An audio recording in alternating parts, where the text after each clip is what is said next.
Welcome to the Her Voice Shines podcast, where we celebrate the power, brilliance, and resilience of women everywhere. I'm your host, Shanasia Washington. Join us as we share inspiring stories and insights from extraordinary women who have found their voice and are making a difference. Together, we'll create a ripple effect, illuminating the path to visibility and empowerment. Let's break barriers, shatter ceilings, and lift each other up. In each episode, we dive deep into the journeys of women who have turned their challenges into triumphs and their dreams into reality. Whether you're looking for motivation, guidance, or a community that understands your journey, you're in the right place. Stay tuned and remember, let your voice shine. And just like that, we're back with another amazing episode of the Her Voice Shines podcast. I'm your fabulous host, Shanasia Washington, streaming from the beautiful city of Houston, Texas. And as always, this is one of our favorite places to be. We bring the best guests, and you guys know the drill. We'll keep it very, very brief because we want to hear from our guests. She'll come to the stage, let us know her name, where she's streaming from. And you know the drill. She jumps right into her story. So without any further waiting time, here's our fabulous guest for today. Hello, everyone. My name is Korri Turner. I am from Chicago, Illinois. I am a wife to Garrett Dontel Turner Sr. He is definitely my rock. I really appreciate him for pushing me in everything that I do. I am also a mother. I am a stepmother to 2 teenagers, and I have a 4-year-old toddler, and I have 1-year-old triplets. So just a little bit about me. I have a background as a hairstylist and a makeup artist. During the pandemic, the world stopped. And so there was no way possible for me to serve my clients. And so I had to shift. And so I had like artistic skills with graphic design and brand development and things like that.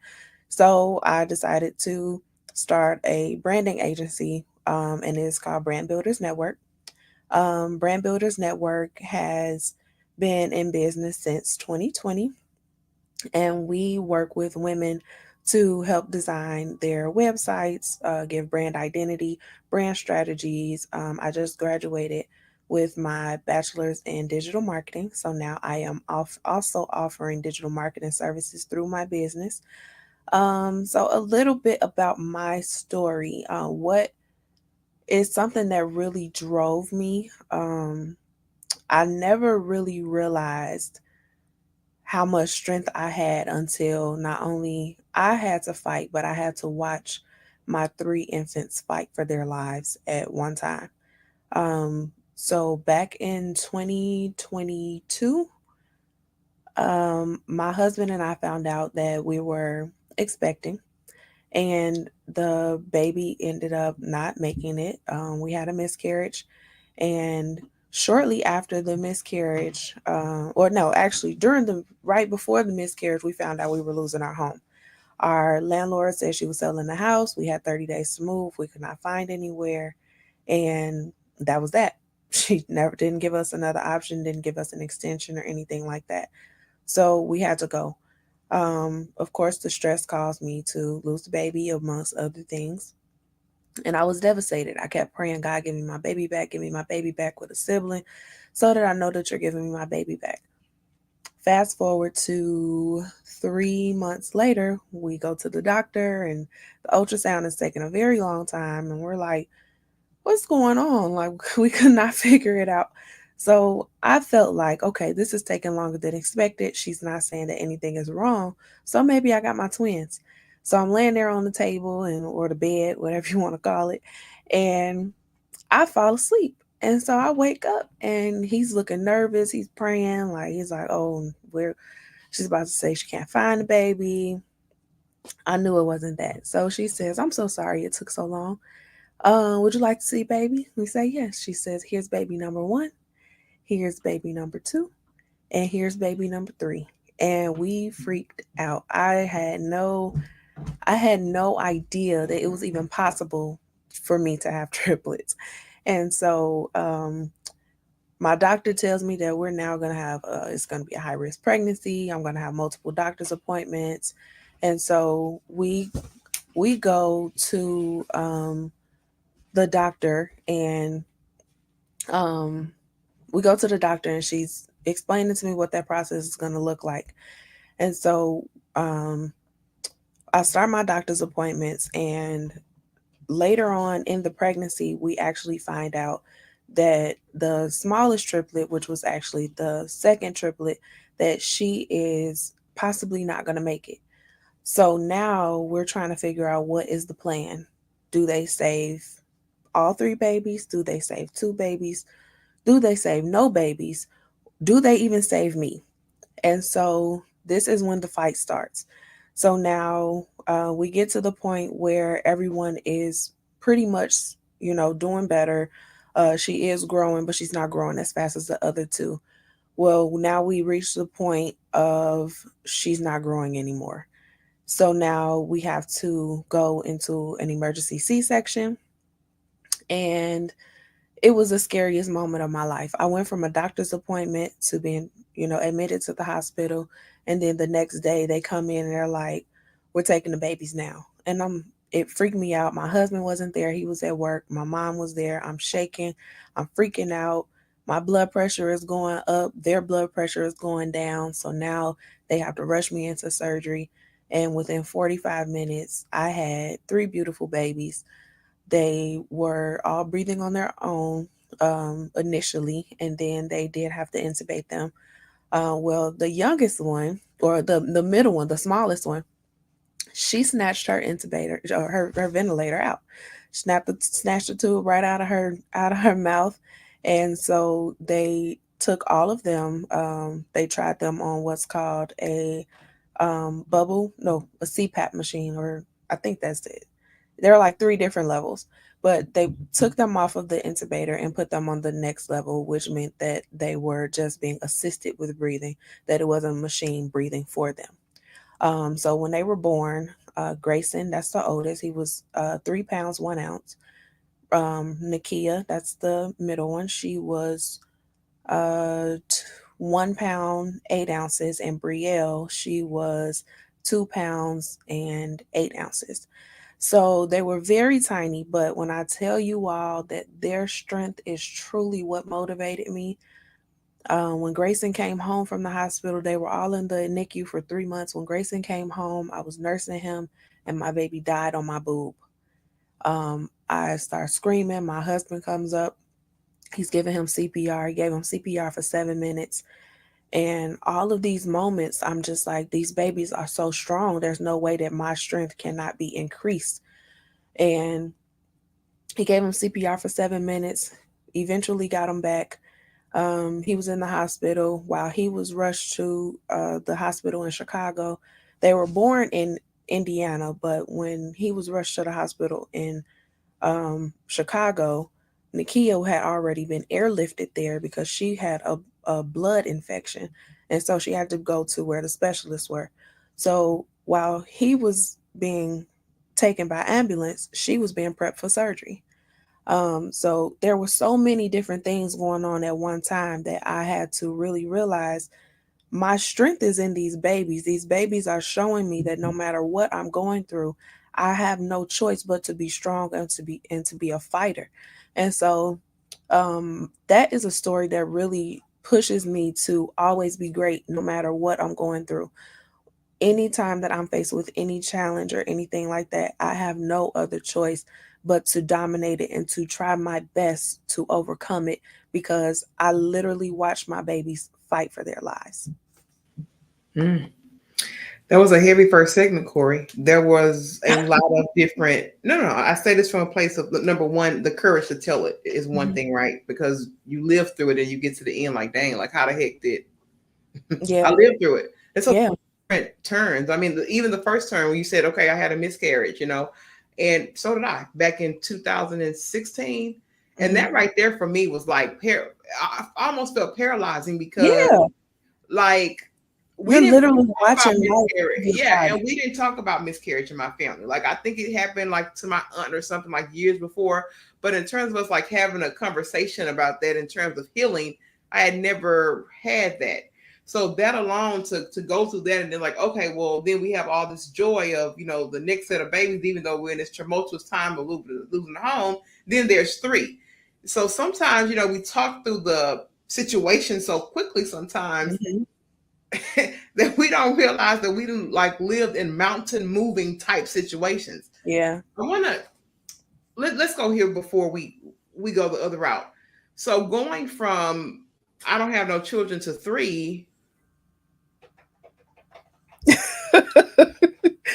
Okay, so starting out, my husband already had the two older ones. Let's I kind have of known them since they were younger, and then we had a son together, and so now he's 4, and then so I went from just me and him, we rocking, we rolling, and then all of a sudden, we're a family of 8.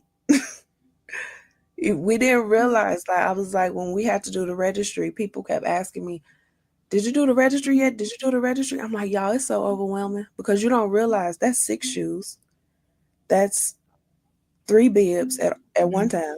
So at any given time, that's 9 bibs in one day. Like everything is multiplied. Everything is multiplied. And so I started paying attention. I said, God, what's with the number 3 this year? It was 2023 when they were born. I was turning 30. My husband was turning 33. Our son was turning 3. We had 3 children. We were having 3 children. And I said, what is it?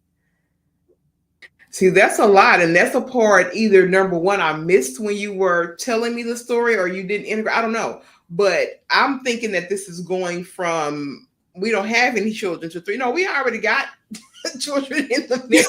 And Right. that's the part I may have missed because that's why I had to catch it and spin it back around. But that's heavy stuff. So to go from already having children in the house and you got to kind of keep your mental and all this together for them because they have their needs, Mm-hmm. going through this, and then the children are coming out small, Korri, that in itself, like, if nothing else, you got a strong foundation to whatever Korri wants to do. Korri, Korri can do. Korri has already lived through many things that people will never face. In a, Yeah. so I just wanted to tell you that and make sure that I honor you in this space for number one, telling us your story, and also two, me just saying, man, you have made some major strides just in the story of being a woman, and we haven't even touched on the business stuff. So I had to take I that appreciate time and honor you in that, because the good thing about this platform is that when I hear these stories from these women, I'm like, oh my gosh, they probably have had to say it so many times, but they talking to a person with new ears, and Yeah. it just perked up like, my God, today. And you This know what? That's so funny that you say that because girl, I did get to a point where I'm like, people tired of hearing this story. But then I had to really check myself, like, it's like 3 billion other people that have not heard it. And there is somebody that needs to hear it. And so I was at a retreat a couple weeks ago, and this lady walks up to me and says, "Is your name Korri?" And I was like, "Yes." And she was like, "I really admire you." And I was like, "Oh, thank you." And she was like, "I have been following your story with your triplets since you announced that you were pregnant." She said, "Me and my husband have been trying for, I think, 12 years." And she said she just keeps having miscarriages. And I said, "Just don't give up on your prayers."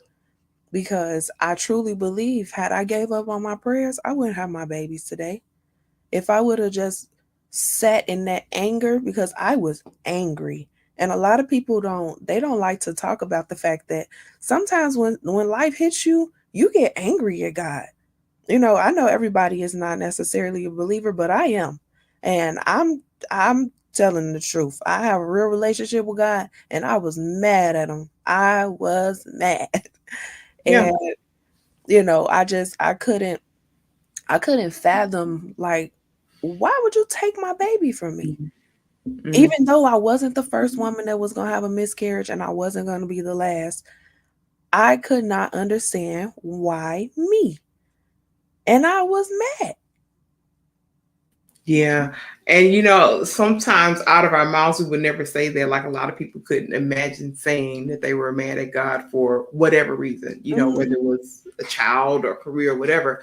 But yeah, you get to that. You like, I'm the one that shows up. I'm the one that always, is the life of the party. I'm the one that's always light. I really ain't done nothing too bad. And you really, at least that was kind of my thought process of really trying to really dissect and understand that why. But I can tell you that in this walk, and even now, like even having this very conversation and meeting so many other women, I understand the why. Yeah. Even now after the hurt. Yeah. And each step, and that's what keeps you connected to kind of keep going, because like, oh, now it's unlocking. Mm-hmm. Who knew that on this day that Korri Turner and I would have a common place to talk and share? I wouldn't have known that back in 2016 when it happened. Yeah. So what he'll do is he'll give you those cues as to the why.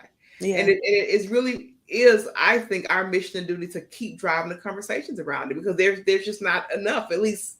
And I'm starting to have a lot more. There's just not nearly enough conversations about these kind of things, because you'll see the woman on the surface and you really have no idea about the story. Like, you just have no idea. I want to ask you this, because I know you had a lot going on, like even with the pivot, when you had to start to build this branding thing out. You were doing your, you had your hair salon, and then you transitioned into more a business, which is good. I'm happy you were able to pivot. So many people were not able to pivot. Yeah. So many people had to close completely. Even though you had to pivot, you still had to be in a certain mindset to start to kind of pull out some of these other things that were of value, so that you can build something to help feed and support your family. Mm-hmm. Tell us kind of about the process of that transition. We know that you already kind of had these skills, but what made you choose those particular skills? And was it just relevant for the time, or you said, I just got to use what I have in my hand to kind of get something going? Just tell us about the pivot just a little bit. Yeah. So I had started taking clients in my basement, and I had ordered a traveling shampoo bowl, and I was like hooking it through my laundry room, and I was figuring it out.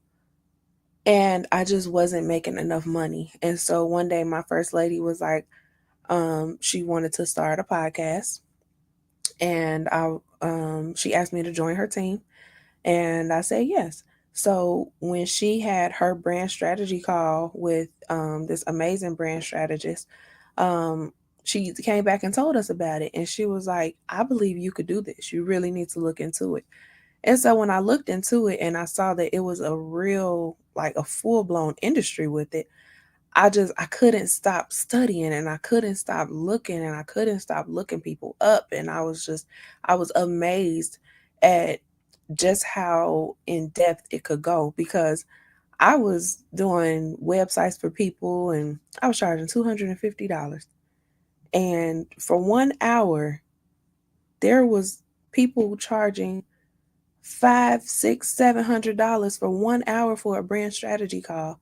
And I'm like, here I am. God gave me this gift to be able to strategize for people and to be able to help them come up with these creative ideas that others aren't doing. And I'm coming up with these marketing strategies for people, and I'm not getting paid a dime, or I'm getting paid $100, or they buying me a meal. And like, I didn't realize that my potential was so much greater than where I was. I didn't realize that God was really like shifting me and unlocking something in me that I didn't even know existed. And so the pivot came because when I really started to research, I was like, this makes more sense. This would give me more flexibility to be more engaged and involved with my family. This would give me more, it's more lucrative overall. And I would be able to have, um, you know, a different type of connection with my clients. Um, Something that I really enjoy about being a hairstylist and a makeup artist, I'm a communicator. I love talking to my clients. I have, for majority of my clients that stay with me for years, we know each other's business in and out. Like, your hairstylist really is your therapist. And that is something that I do miss. But it's not something that I let go of, because I did stay in touch with most of them, and we still talk. And so I'm grateful that I was able to pivot and still hold on to the part that I really, really loved. And even with taking care of the hair, some of my clients still come to me like, hey, this is going on with my hair. And I'm like, well, let's start back with the basics. What did you do? What didn't you do? And what do you need to do? And so I'm really grateful for the pivot. And I love what I do. I really do. I'm glad that I did go back to school to add on the digital marketing, because the what I'm creating in itself, just as an entire firm, I really believe that God is going to allow me to be a huge asset to women in business. You know, the best thing about this segment is that you started to learn how to charge your worth. And so many women, particularly ones that look like you and me on the screen, we have a real struggle with it. Yeah. So in that, and you knowing to research and to go to do those things, it brings me great joy to know that you've gotten to that place to where you said, baby, this little $100, this little steak dinner, chicken strips, this Ain't cutting it. you know, Ain't you cutting know, it. it's not cutting it. I know now what these particular sessions and things are worth. So now I can move differently Mm-hmm. to be able to get some things done. So that right there, that was the goal for me in that segment, because like I said, I'm going to repeat it, that we struggle so hard with that. And we have to be in tune to do that research, because if you stay in this little silo and you don't know what the market value is, what's supposed to be going on, you're not enhancing your skills, you won't stay in that same land of, let me get a little piece of change to do this, a little piece of Yeah. change to do that. Ain't gonna be sitting there broken in the same boat. Mm-hmm. I want to make sure, so you're still doing the beauty side, Korri, yes, or are you strictly just doing the marketing and websites? Are you still working both streams now? No, not really. I may take a client here or there, but overall, I'm not. I did create another business out of it. It's called the Beauty Brunch. So it started out as just a women's empowerment brunch, but now it's turned into a women's empowerment and networking brand. So my goal with the Beauty Brunch is to truly connect women um, to whatever resources. It's not just for women in business. It's not just for wives. It's not just for moms. It's not just for Black women. It's not just for white women. It's for women. If you were born and the doctor said it's a girl, it's for you, because everybody needs empowerment. I don't care what the what the struggles are. I don't care what the triumphs are. I don't care about any of that. All I know is women need encouragement, women need affirmations, women need connections, and women need each other. Regardless of how strong anybody is, everybody needs somebody. And at any given moment, everybody needs something. So my goal with the beauty brunch is to connect women to what they need. And see, that's good. I just wanted to make sure that I touched on it, because when we do the research and we see two different things. I just want to make sure that you had an opportunity here to let us know about that. And it is important because women especially need networks. And I tell people all the time, my transition, from corporate into entrepreneurship was because of a strong network, because of a strong mentor. And if you don't have the people that you need around you that are going to give you insight to the next level of peace, the next level of joy, the next level of financial success, then baby, you got to go somewhere else where Yeah. that is the vibe and the norm. And I can't stress that enough, because sometimes we'll hope and pray and wish that the people that are around us in the tight circles and all of this somehow, maybe by osmosis, start to get on the same mindset and track as you. And that's not always going to be the case. So that's Yeah. why having those networks are so, so important. So Korri, now, Definitely. what's it like now that you've kind of started to, I know you've just finished and you're getting additional education, things of that nature. So kind of a day in the life of Korri in this new space, this new brand, being a mom of all these children and knowing all these people. What is it? Because I'm still shook off the triplets. I mean, I'm It always, takes a lot to digest. I tell my guests the real, like, just me with my one. And we have like twins in our family, but triplets feel like a different level. So I Yeah. just want you to kind of just tell us about that day in life. What's the juggling like? And really, really what you're doing to ensure that this thing stays afloat. Okay, so I'm gonna get the hard question out of the way. When do I sleep? I sleep between the hours of usually 1 a.m. and 6 a.m. Now it may vary, it may flex a little bit. That's when I sleep. Um, the first triplet typically wakes up between 6 and 6:30 for a bottle. And then it's kind of a domino effect. So if I can hurry up and catch it before they wake the other two up, then possibly we can all go back to sleep till about 7:30. So then they're now in daycare. Thank the Lord. They are now in daycare with my older son, and so they go to daycare. Typically, my day gets started between 8 and 10. It just depends on if I have to drop them off, if my husband has to drop them off. It just depends. So the hours of 8 and 10 is kind of like my get up and go. Um, so when I get home, my tasks vary. I am either hitting it hard on the computer or I'm hitting it hard on housework. So I a day in the life, it switches. It really does. It depends on whatever the need of the day is.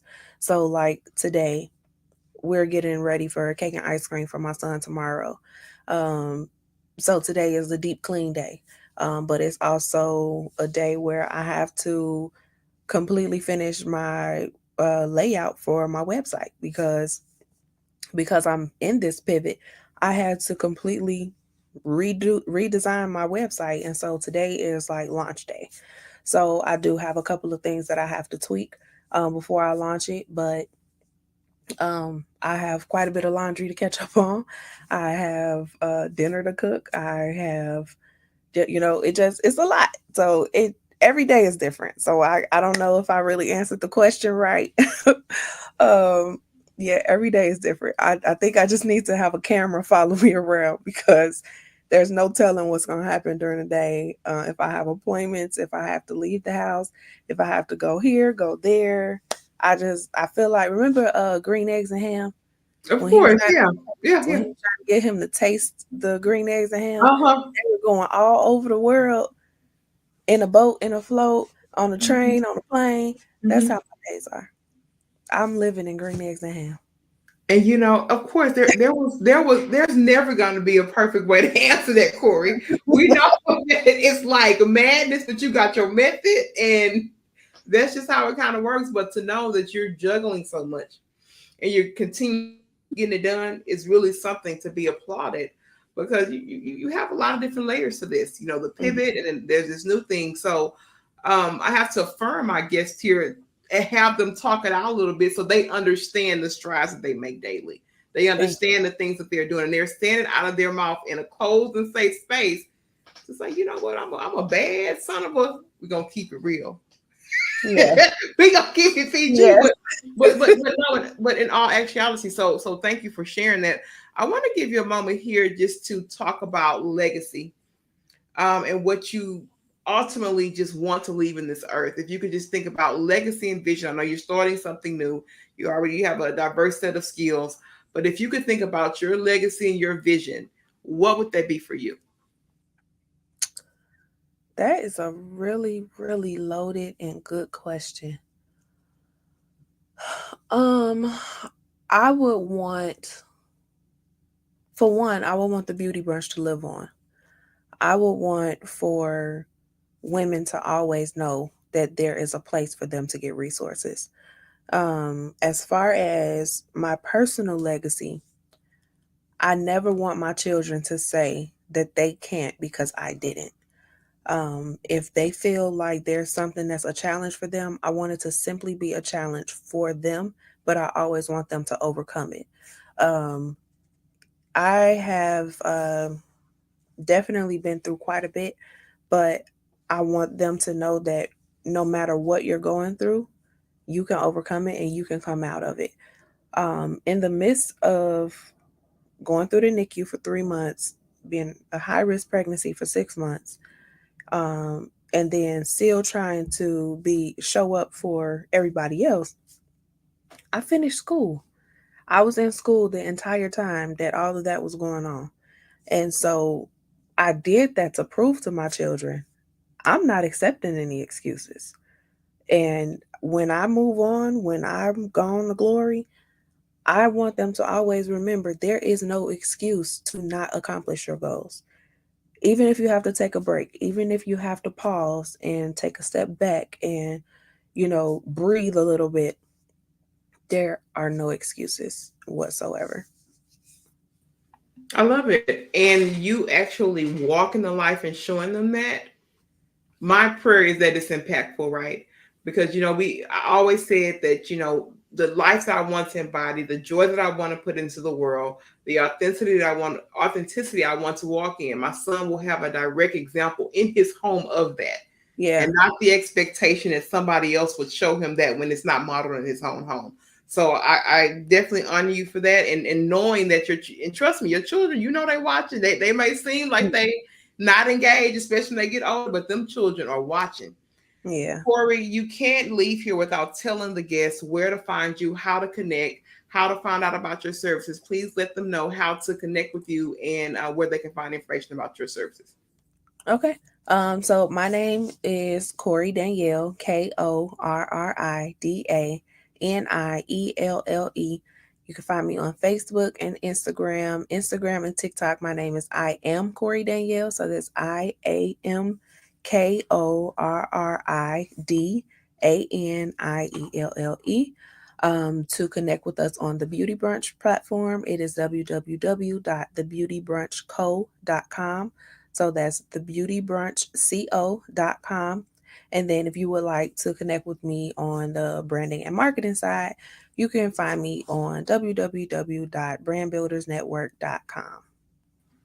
I love it. And thank you for sharing that. But this show where we cue to our final thoughts and we give you the opportunity. So if somebody was just to skim across and they just saw this one part, Korri, what would be your final thoughts? Give us some good final parting words, something that best embodies Korri and her essence. I would say do not ever let life you. You live your life. You don't let life live you. Whatever your heart and your mind and everything that you set out to accomplish, just do it. No matter how long it takes, just do it. You can do anything that you put your mind to, but you have to put your mind to it.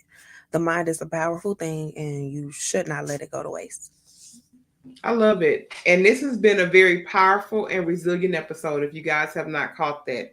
So if you're not out here applauding for Korri and telling Korri, you did it. Korri, Thank you're you a so warrior much. woman. You should Thank be you doing that. And this is a place for me to be able to give roses and bring stories more abundantly, because sometimes we often forget our strides. This has been Yeah. another fabulous episode of the Her Voice Shines podcast. I will never leave here without telling you I love you. And we'll be back with another fabulous episode in really no time. But we're out.